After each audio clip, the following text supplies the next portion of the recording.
Assalamualaikum dok. Waalaikumsalam. Silakan duduk, Bu.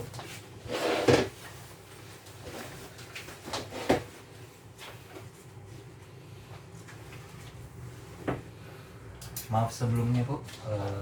Kalau boleh tahu siapa nama tak, Bu? Bu Mimi. Bu Mimi.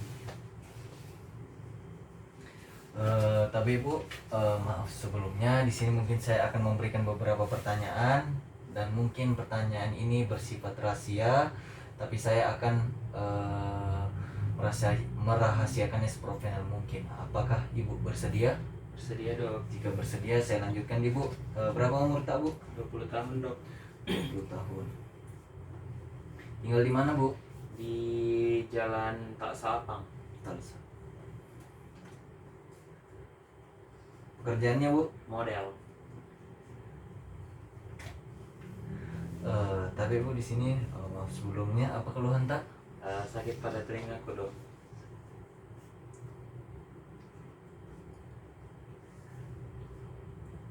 Tapi Bu, sakit pada telinga mana, Bu? Telinga kanan dok. Yang kiri enggak di? Tidak. Bagaimana sakitnya, Bu? Menjalar atau tidak? Tidak.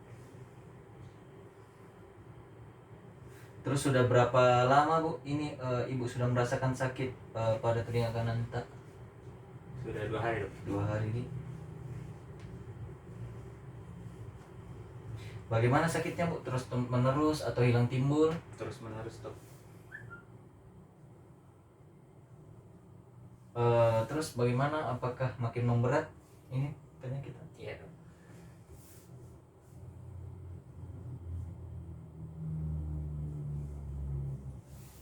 Bagaimana ini sakit pada telinga kanan tak? Tiba-tiba atau bertahap? Tiba-tiba dok.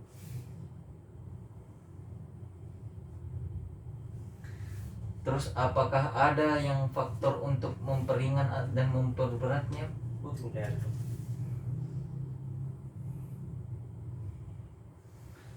Terus Bu, saya lanjut di sini. Apakah terdapat cairan pada telinga Ibu? Tidak ada dok.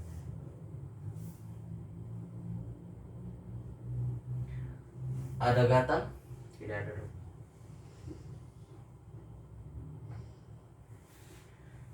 Apakah ada benjolan di bagian telinganya, Ibu? Tidak ada dok.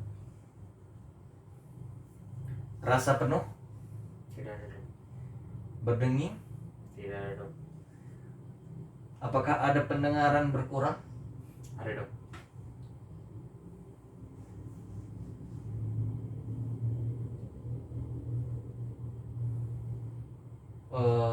Apakah selama ini ada sakit tenggorokan? Tidak ada dok. Tidak ada, di?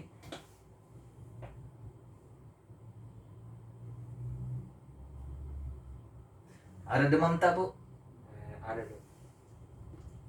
Cuma kadang-kadang sih dok, lebih sering menggigil. Oh, lebih sering menggigil, di? Ya.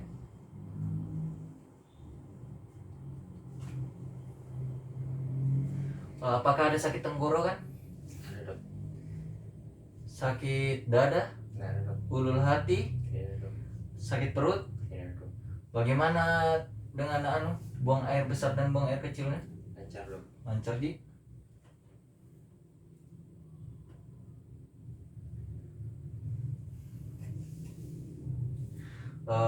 Terus di sini yang mau saya tanyakan lagi, Bu, bagaimana? Apakah ada riwayat sebelumnya seperti penyakit yang Ibu alami sekarang? Tidak ada dok. Tidak ada. Riwayat keluarga? Tidak ada dok. Lingkungan tak bagaimana? Tidak ada dok. Apakah ada penyakit dahulu tak seperti diabetes begitu? Tidak ada dok. Penyakit alergi ada? Tidak ada. Pernah mengonsumsi obat sebelumnya? Tidak pernah dok. Apakah Bapak di sini pernah Ibu di sini pernah trauma seperti benturan begitu terhadap telinganya Ibu atau Tidak pernah. tidak pernah, di? Pendarahan ada pada telinganya Ibu? Tidak ada dok.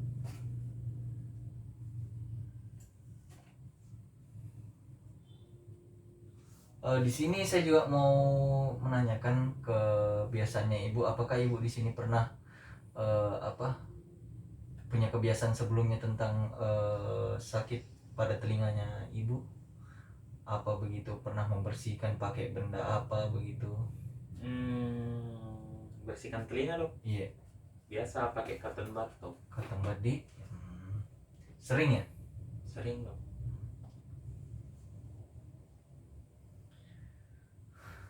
Jadi Bu, di sini mungkin saya bacakan ulang, di mana Ibu Mimi umur 20 tahun, tinggal di Talsab, pekerjaan sebagai model, sakit pada telinga kanan 2 hari yang lalu, terus menerus, terus tiba-tiba disertai demam,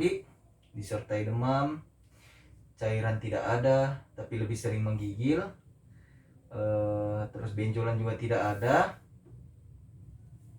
Terus di sini juga yang ibu sering membersihkan telinga menggunakan ketumbar. Nah, ibu mungkin di sini saya bisa mengambil dugaan bahwasannya ibu ini terkena infeksi pada telinganya ibu. Nah, mungkin di sini kita nanti selanjutnya kita akan mengarahkan ibu untuk melakukan pemeriksaan fisik. Nah, mungkin itu saja yang bisa saya sampaikan. Mungkin nanti ada panggilan selanjutnya untuk Ibu Mimi. Mungkin itu saja Bu yang bisa saya sampaikan. Apakah ada yang ingin ditanyakan? Biar dok. Jika tidak ada, terima kasih banyak Bu. Terima kasih dok. Assalamualaikum Bu Mimi. Jadi di sini kita akan melakukan pemeriksaan visi, di mana di sini saya butuh persetujuan Bapak, di mana mungkin nanti ada instruksi dari saya, dan mungkin nanti Bapak terasa tidak nyaman karena ada beberapa sentuhan. Bisa akan bekerja profesional mungkin. Dan di sini saya butuh persetujuan Bapak. Apakah Ibu bersedia? Bersedia dok. Jadi jika bersedia, silakan Ibu Mimi ke tempat pemeriksaan.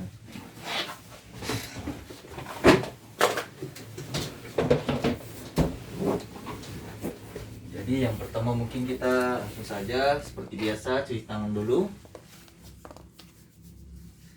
Terus selanjutnya sudah cuci tangan. Dimana di sini kita lihat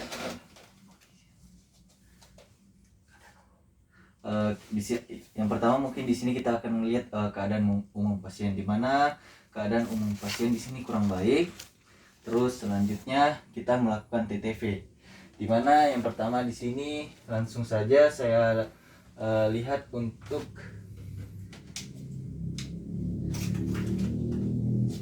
termometer, keadaan suhu pasien. Nah, di sini pasien keadaannya demam, di mana 38. Terus selanjutnya di sini saya akan memeriksa nadi pasien dulu, di mana dihitung dalam 1 menit. Di mana di sini dalam keadaan 60 sampai 100, di mana di sini saya dapat 70. Berarti normal. Terus selanjutnya di sini saya akan memeriksa tekanan darah pasien.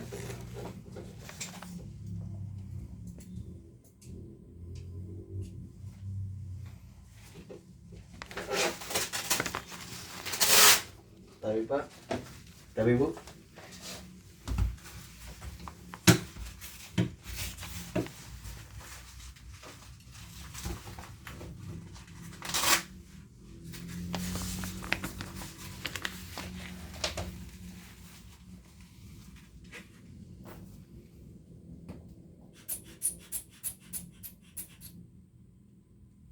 Nah, di sini saya dapatkan untuk tekanan darah pasien itu 120/80. Jadi normal.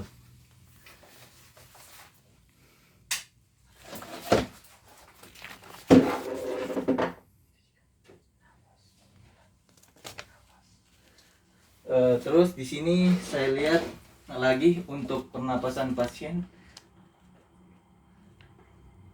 Nah, di sini untuk pernapasan pasien saya lihat normal, dia 20 kali.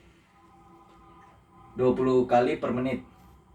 Nah, terus sesudah itu sudah semua untuk tanda-tanda vitalnya. Terus selanjutnya di sini kita akan mengatur untuk posisi duduk untuk pemeriksaan.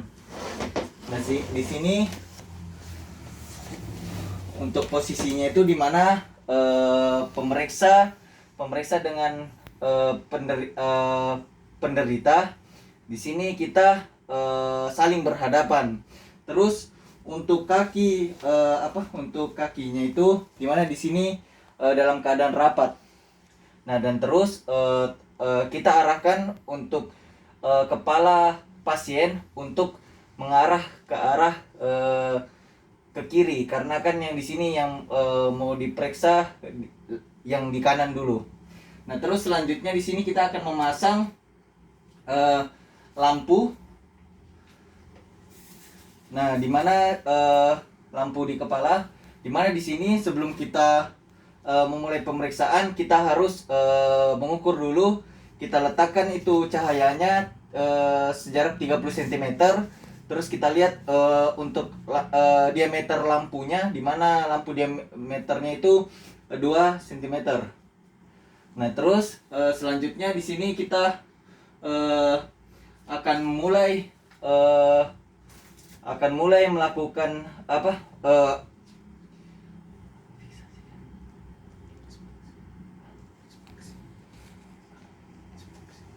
Nah, di sini kita akan melihat dulu kondisi telinga pasien. Nah, yang pertama itu kita lihat menginspeksi dulu telinga pasien. Nah, di sini kita lihat bentuk aurikulanya, di mana di sini kita lihat apakah ada mikrotia, makrotia, bad ear, cauliflower ear, arteria, terus ada massa kah, ada stenosis, secret, sinus, hematom, hiperemis, pembengkakan, ulkus, dan fibrosis. Terus sesudah itu, nah terus selanjutnya kita lakukan kita mempalpasi telinga pasien. Nah, di sini kita mempalpasi di bagian sini, kita pegang satunya tangannya jarinya seperti ini. Terus selanjutnya kita memegang kita mempalpasi kondisi telinga pasien. Nah, di sini kita lakukan palpasi, di mana kita lihat apakah ada massa. Nah, selanjutnya setelah itu kita lakukan penarikan sedikit, apakah pasien merasa nyeri atau tidak. Tapi Bu, kalau misalkan ada nyeri bilang di. Nah, di sini pasien tidak ada merasakan nyeri. Nah, jadi itu kita lanjutkan ke pemeriksaan selanjutnya. Assalamualaikum Ibu Mimi. Jadi di sini kita akan melakukan pemeriksaan lanjutan, di mana di sini kita akan memeriksa keadaan hidungnya Ibu. Nah, di sini saya mungkin akan melakukan beberapa tindakan, dan di sini saya akan juga menginstruksikan beberapa arahan, dan mungkin di sini saya butuh persetujuan dari Ibu Mimi. Apakah Ibu bersedia? Bersedia, Dok. Jika Ibu bersedia, langsung saja saya lakukan pemeriksaannya. Dimana di sini yang pertama saya akan melakukan inspeksi terhadap hidung Ibu, dimana di sini bentuk hidung, ada cacat bawaan, trauma, atau ada tumor. Terus selanjutnya warna hidung, apakah ada hematom. Terus selanjutnya pembengkakan frunkel. Terus apakah ada juga pembengkakan akibat trauma. Nah, terus selanjutnya di sini saya akan melakukan palpasi hidung.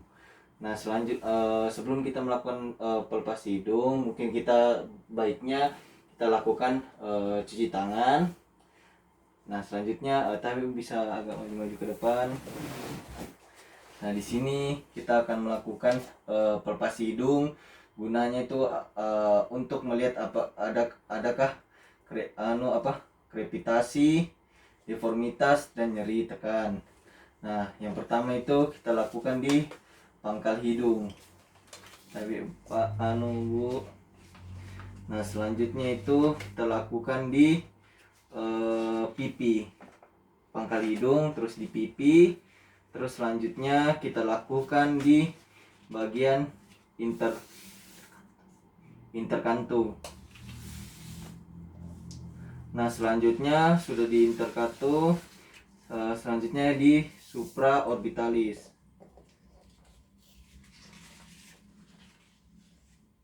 Nah, setelah itu sesudahnya kita lakukan pemindahan di bagian jempol. Nah, di sini gunanya untuk melihat apakah ada nyeri tekan atau tidak. Tapi Bu, nanti setelah saya tekan, bila ada sakit nyeri, Ibu bisa bicara dengan berkata saja kalau bila ada nyeri. Nah, mungkin di sini yang pertama di sinus maxillaris. Apakah ada nyeri, Bu? Ya. Nah, selanjutnya di sini di sinus frontalis.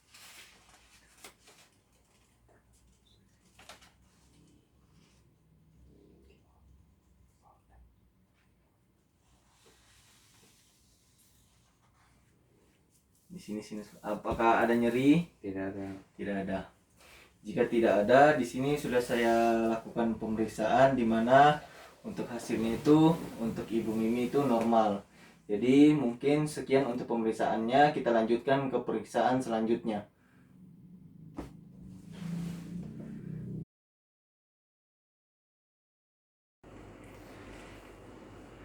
Bismillahirrahmanirrahim. Assalamualaikum warahmatullahi wabarakatuh. Di sini saya akan melanjutkan pemeriksaan lanjutan, di mana pemeriksaan lanjutannya itu adalah pemeriksaan otoskopi. Nah, di mana di sini yang pertama mungkin langsung saja kita mencuci tangan terlebih dahulu. Terus selanjutnya kita melakukan pemilihan spekulum telinga yang tepat. Nah, kebetulan pasien mengeluhkan telinga kanannya, tapi kita juga harus melakukan pemeriksaan di telinga sebelah kiri, telinga kiri pasien. Nah, terus selanjutnya di sini kita memegang dan memposisikan daun telinga yang akan diperiksa. Nah, terus selanjutnya kita memakai sorotan lampu yang di kepala. Terus selanjutnya kita mengarahkan sorotan lampu kepala ke dalam yang telinga. Selanjutnya gunanya untuk melihat atau memudahkan kita atau menyinari lubang telinga tersebut atau liang telinga tersebut. Terus selanjutnya kita menilai keadaan liang telinga tersebut. Terus kita memasukkan alat yang namanya itu spekulum. Nah, spekulum telinga ke dalam liang telinga. Nah, terus sesudah itu kita lihat keadaan gendang telinga tersebut. Selanjutnya kita mengeluarkan spekulum telinga dari dalam liang telinga. Nah, terus kita sesudah itu kita meletakkan alat-alat pemeriksaan ke tempat semula. Mungkin itu saja kita lakukan pemeriksaan selanjutnya.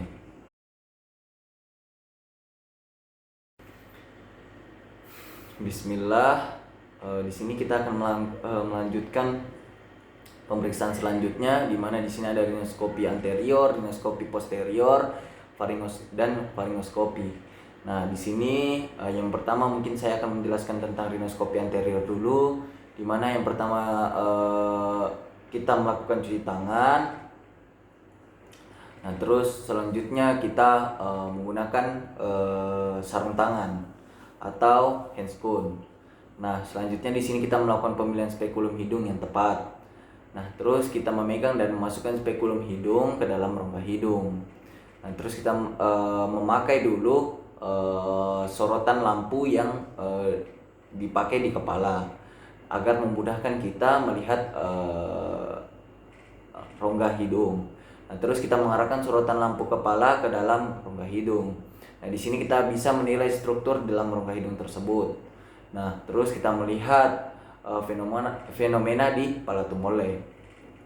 Selanjutnya selesai kita menilai, kita mengeluarkan spekulum hidung dari rongga hidung. Nah, selanjutnya itu yang tadi untuk rinoskopi. Kita lanjutkan lagi ke rinoskopi posterior, di mana di sini kita yang pertama melakukan pemilihan cermin nasofaring yang tepat. Nah, terus kita menyuruh penderita membuka mulut. Nah, terus selanjutnya kita melakukan penekanan lidah dengan sepatu lidah. Nah, terus selanjutnya kita melidah apikan cermin nasofaring sebelum dimasukkan ke dalam orofaring. Nah, terus kita memposisikan cermin nasofaring di dalam orofaring. Nah, selanjutnya kita menilai struktur di dalam nasofaring tersebut. Selesai, sesudah itu kita bisa meletakkan alat-alat pemeriksaan ke tempat semula. Nah, selanjutnya lagi kita lanjutkan ke pemeriksaan faringoskopi, di mana di sini penderita diinstruksikan membuka mulut, terus kita lakukan penekanan lidah dengan sepatu lidah, dan di sini kita tampak memperhatikan keadaan kafum oris sampai orofaring. Nah, terus selanjutnya kita menggunakan sarung tangan yang dari awal sudah kita melakukan memakai sarung tangan tersebut. Nah, terus kita lakukan palpasi pada daerah mukosa bukal. Nah, terus dasar lidah juga dilakukan dan daerah palatum untuk menilai adanya kelainan-kelainan dalam rongga mulut. Nah, selanjutnya kita lanjutkan ke pemeriksaan laringfaring, di mana nama pemeriksaannya itu laringoskopi indirect. Nah, di mana di sini kita melakukan pemilihan cermin faring yang tepat, terus kita instruksikan penderita untuk membuka mulut dan menjulurkan lidah sejauh mungkin. Nah, terus pegang lidah dengan kasa steril. Terus selanjutnya kita instruksikan pasien untuk bernafas secara normal. Nah, terus masukkan cermin laring yang telah dilidah apikan ke dalam orofaring. Selanjutnya kita posisikan cermin laring sedemikian rupa hingga tampak struktur di daerah hipofaring. Terus selanjutnya kita menilai mobilitas plika vokalis dengan menyuruh penderita mengucapkan huruf I berulang kali. Nah, terus selanjutnya kita meletakkan alat-alat pemeriksaan ke tempat semula. Nah, itu saja yang bisa saya sampaikan. Kita lanjutkan ke pemeriksaan selanjutnya. Assalamualaikum Ibu Mimi. Di sini kita akan melaksanakan pemeriksaan lanjutan, di mana di sini kita akan melakukan pemeriksaan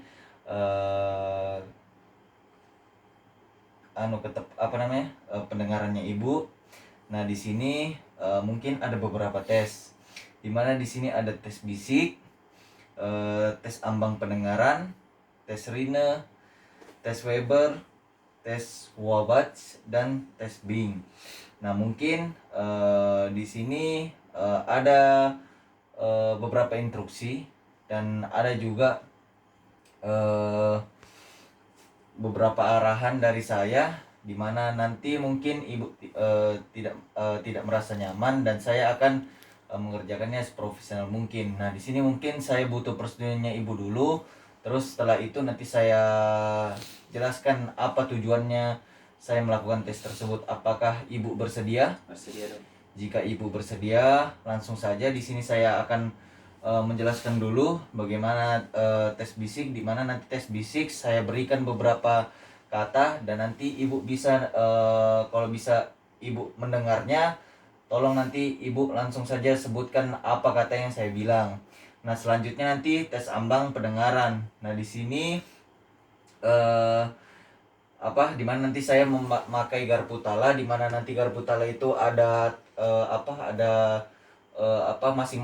masing-masing jenisnya, dan nanti sama juga dengan halnya dengan tes bisik, nanti Ibu sebutkan saja kalau Ibu bisa mendengar garpu tala tersebut. Nah, selanjutnya lagi nanti ada tes Rine. Nah, tes Rine ini dia untuk membandingkan kecepatan hantaran udara dan tulang pasien. Nah, terus selanjutnya itu tes Weber. Nah, tes Weber ini untuk membandingkan hantaran tulang telinga kanan dan telinga kiri.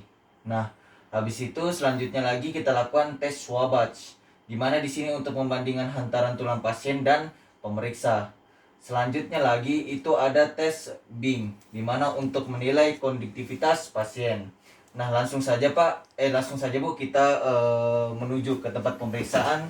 Sembari saya menyiapkan alat dan bahan dan mencuci tangan, dan langsung kita melakukan pemeriksaan.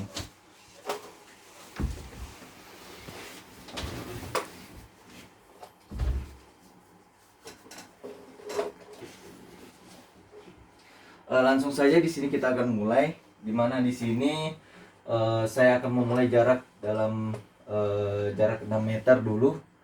Nah, di sini kita coba berikan beberapa kata, di mana apakah pasien bisa mendengarnya atau tidak. Mungkin Ibu sudah paham di apa yang tadi yang saya suruhkan. Mungkin Ibu bisa saya berbisik, dan mungkin nanti Ibu bisa ucapkan kata-katanya di kalau mendengar. Ya dok.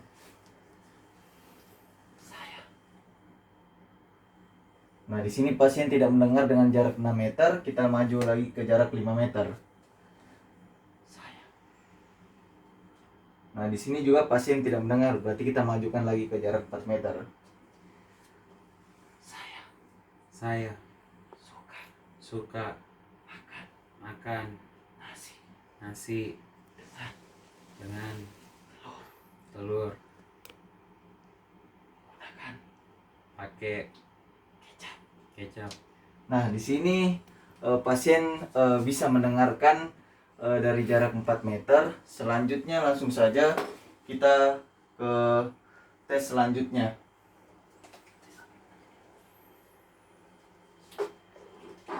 Nah, di sini kita menggunakan garpu tala, di mana ada garpu talanya itu 128, 256, 1024 dan 2098. Nah, di sini kita pakai dulu yang paling kecil.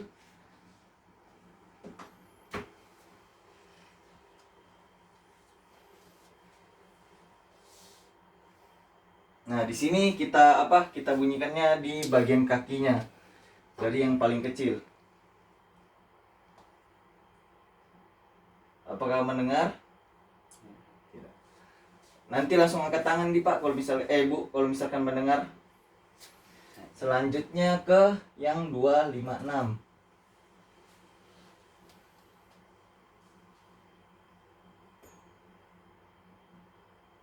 Nah, di sini pasien tidak mendengar. Selanjutnya lagi ke ukuran 512.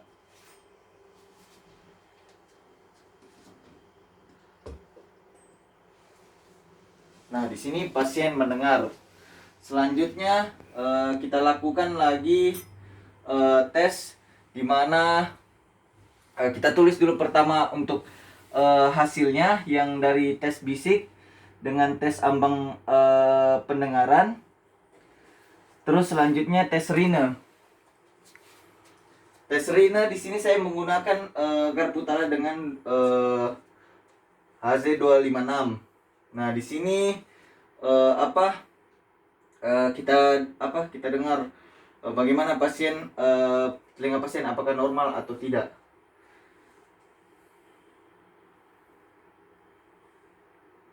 Nanti kalau bila saya taruh dulu pertama di sini, Pak, Bu, nanti kalau misalkan Ibu sudah tidak mendengar, bisa angkat tangannya, Di.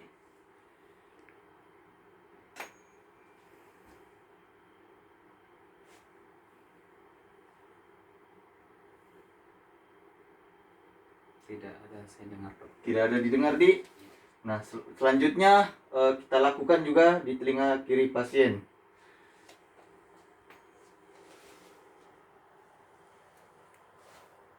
Nah, di sini telinga pasien yang di kiri terdengar.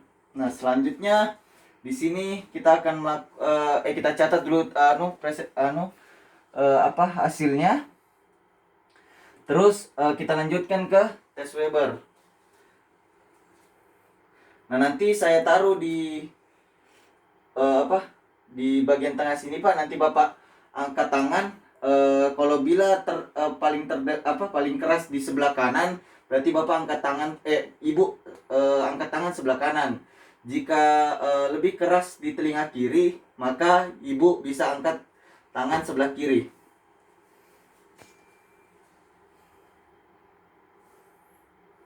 Ya. Terus kita catat lagi supaya tidak lupa untuk hasilnya. Terus selanjutnya kita tes Swabatch. Dimana di sini kita lakukan hantaran dari pemeriksa dengan si penderita atau pasien. Nah, di sini kita dengar dulu apakah sudah berhenti. Terus selanjutnya kita taruh di telinga pasien. Ya, Ada? ada dok. Nah, selanjutnya kita lakukan di telinga kiri.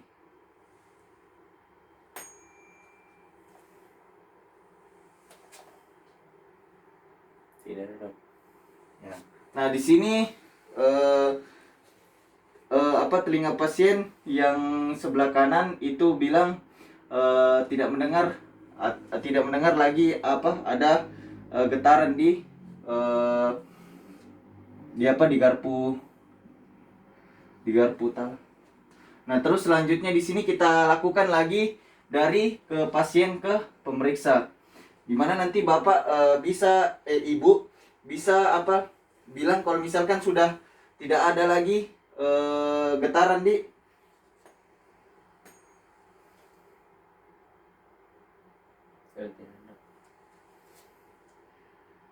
Nah, di sini memang betul tidak ada, berarti kondisi telinga pasien yang di sebelah kiri itu normal. Nah, setelah itu kita catat lagi supaya tidak lupa. Terus selanjutnya tes yang terakhir adalah tes Bing.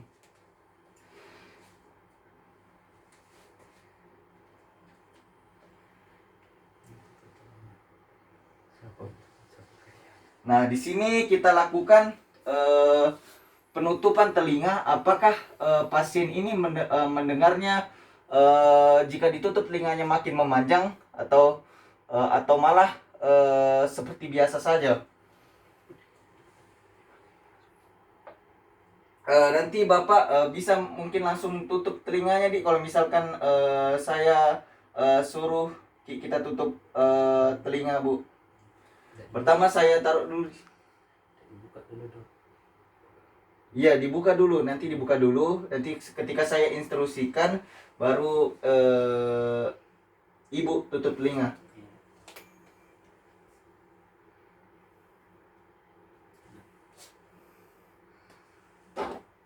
Langsung tutup telinganya Pak, Bu.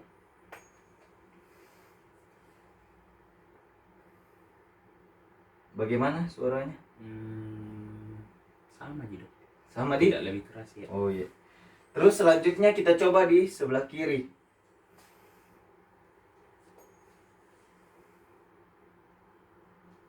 Langsung tutup telinganya di Pak, Bu. Bagaimana? Memanjang atau biasa saja? Lebih keras dok. Oh iya. Nah, di sini sudah kita lakukan semuanya untuk pengetesannya. Mungkin kita langsung saja kita kembalikan pemeriksa ke pasien ke tempat dulu. Tapi Pak mungkin Bu bisa duduk di tempat pemeriksa lagi.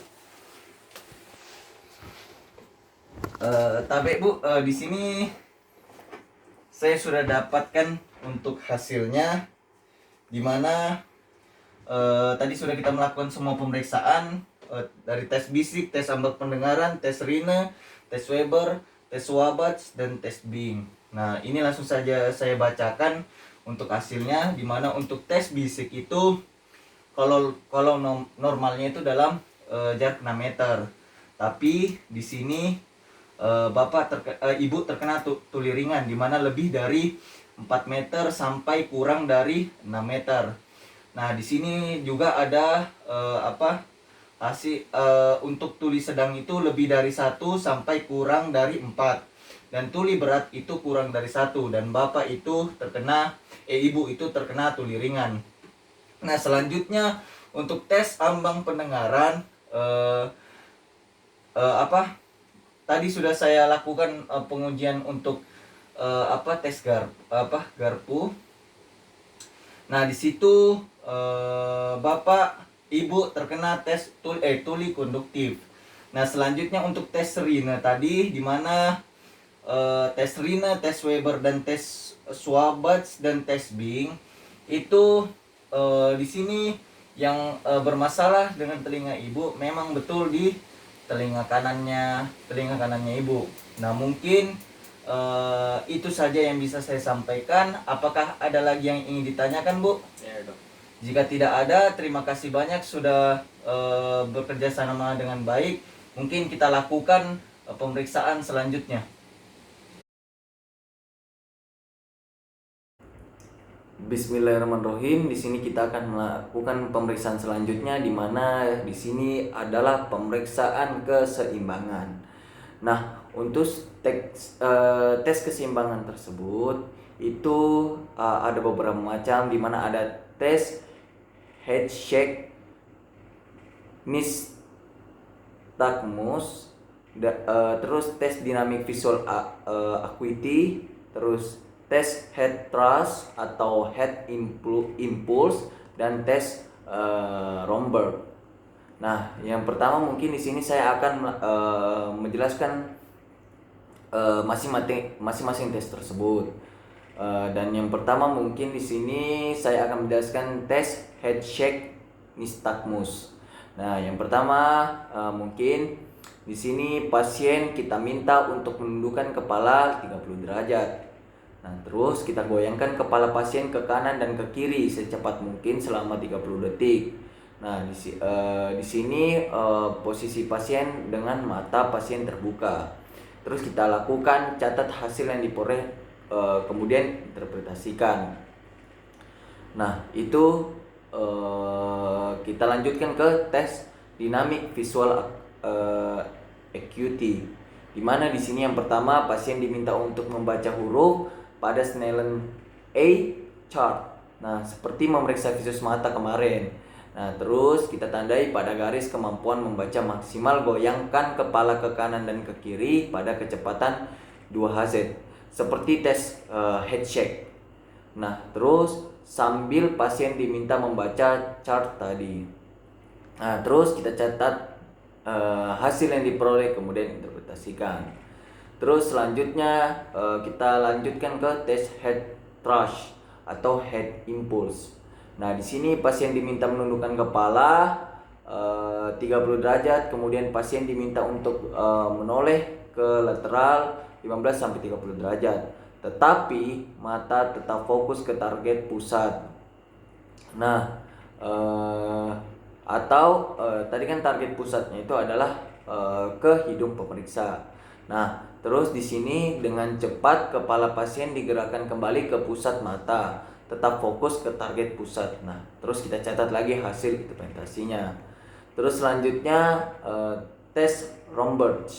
Nah, di sini pasien diminta untuk berdiri dengan kaki sejajar, kedua tangan menyilang di dada. Terus selanjutnya bandingkan pada saat mata terbuka dan mata tertutup, masing-masing selama 30 detik. Terus kita catat hasil yang diperoleh, kemudian interpretasikan. Mungkin itu saja yang bisa saya sampaikan untuk tes keseimbangan. Kita lanjutkan ke pemeriksaan selanjutnya. Assalamualaikum Ibu Mimi. Di sini kita akan melanjutkan pemeriksaan lanjutan. Dimana di sini mungkin saya melakukan pemeriksaan pengecapan. Nah, mungkin di sini nanti saya akan memberikan beberapa perasa atau pengecapan dan penciuman. Nanti mungkin saya akan memberikan beberapa instruksi, di mana mungkin di sini saya butuh persetujuannya Bapak, dan mungkin nanti Bapak mungkin tidak merasa nyaman, tapi saya akan bekerja seprofesional mungkin. Nah, di sini apakah Bapak bersedia? Bersedia, Dok. Jika bersedia, langsung saja Bapak menuju ke tempat pemeriksaan.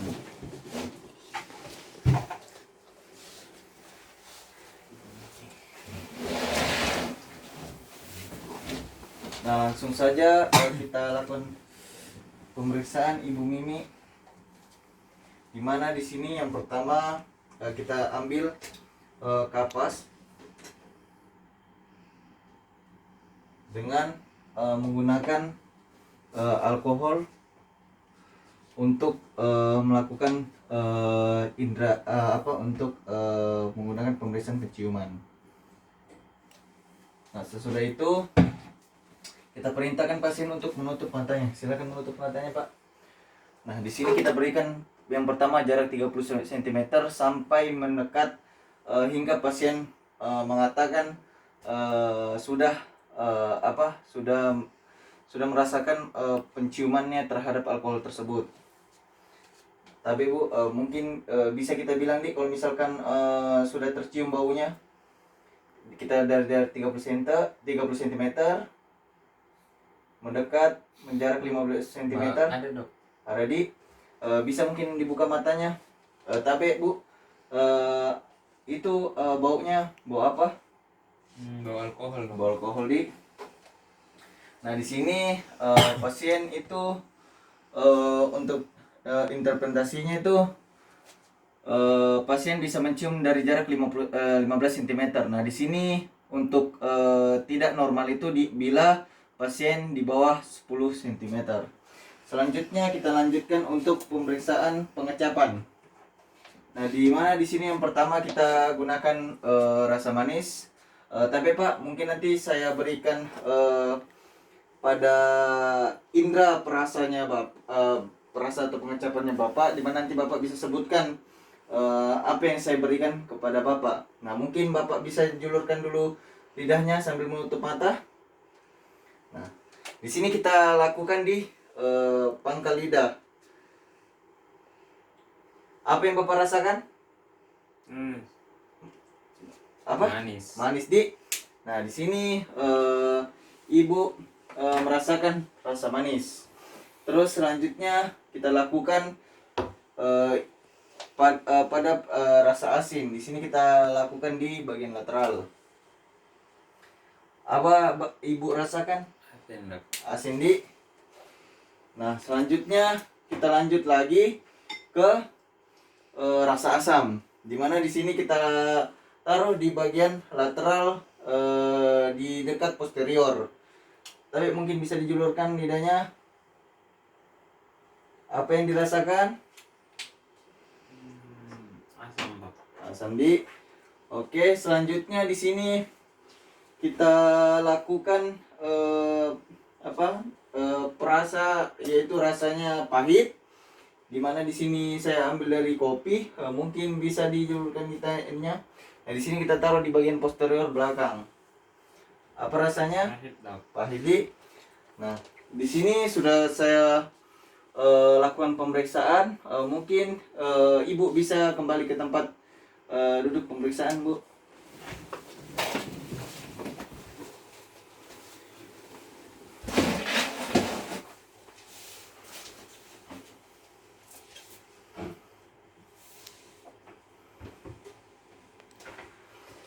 Nah, di sini saya sudah melakukan pemeriksaan dan mungkin ini pemeriksaan terakhir, Bu, untuk Ibu Mimi. Nah, di sini tadi saya sudah melakukan penciuman, di mana penciuman tadi Ibu bisa menciumnya dalam jarak 15 cm dan Ibu bisa menjawab dengan benar bahwa itu adalah alkohol. Dan untuk orang yang tidak normal itu dia berjarak 10 kurang dari 10 cm. Nah, tadi juga saya lakukan dalam indera pengecapan, manis, asin, asam, dan pahit.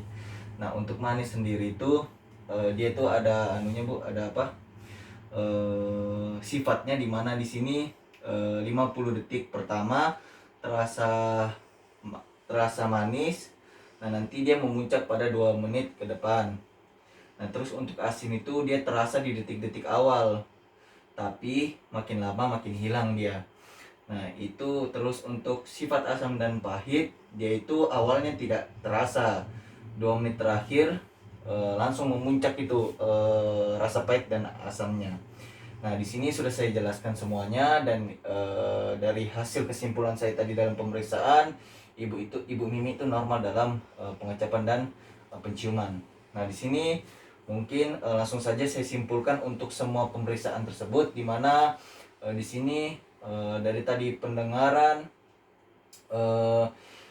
di sini kan ada bermasalah Bu, di mana di sini Ibu mungkin terkena infeksi telinga, di mana di sini bisa disebut juga dengan otitis eksterna. Nah, mungkin di sini nanti Ibu tadi dengan kebiasaannya Ibu yang saya lakukan dengan anamnesis pertama tadi, di mana Ibu sering menggunakan ketembat di.